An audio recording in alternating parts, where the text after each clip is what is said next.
Saudi अरब में हुई एक दुर्घटना ने पूरे भारत को हिला दिया। 45 भारतीय उम्रा यात्री एक बस और एक टैंकर के भीषण टक्कर होती है।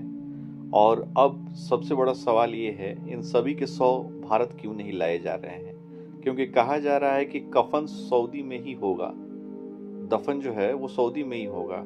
आज की वीडियो में मैं आपको इस पूरी घटना को आसान भाषा में समझाने का प्रयास करूंगा। रही बात, ये सभी भारतीय मक्का से मदीना की तरफ उम्रा यात्रा पर निकले थे। रात का समय था, मौसम साफ था।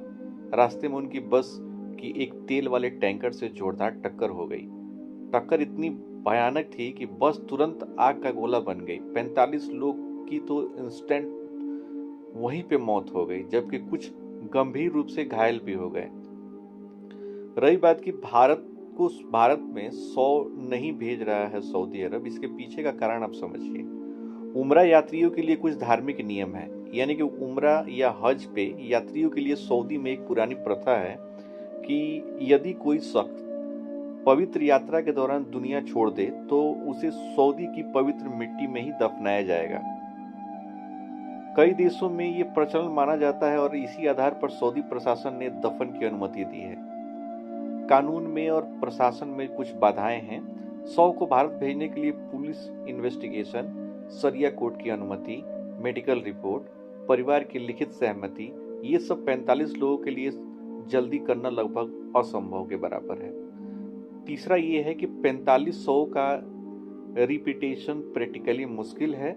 एक 100 भारत भेजने का खर्चा कम से कम 2.5 लाख से 5 लाख रुपए तक आता है। उतने डॉक्यूमेंट, उतनी प्रक्रिया, उतना टाइम सभी मिलाकर भेजना बहुत ही मुश्किल है।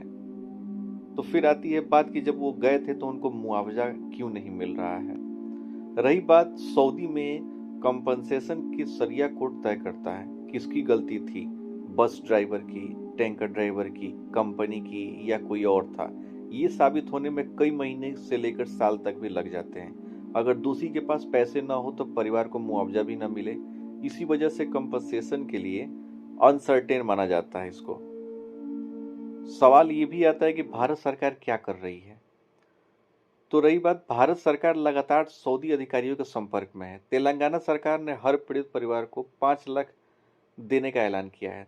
दो दो परिवार के सदस्य को सऊदी भेजे जा रहे हैं ताकि वे अपने परिजनों की आखिरी रस्म को वहां मौजूद होकर देख सकें। रही बात की जनता में सवाल और चर्चा क्या चल रही है, लोग पूछ रहे हैं कि 4500 को भारत क्यों नहीं लाया गया।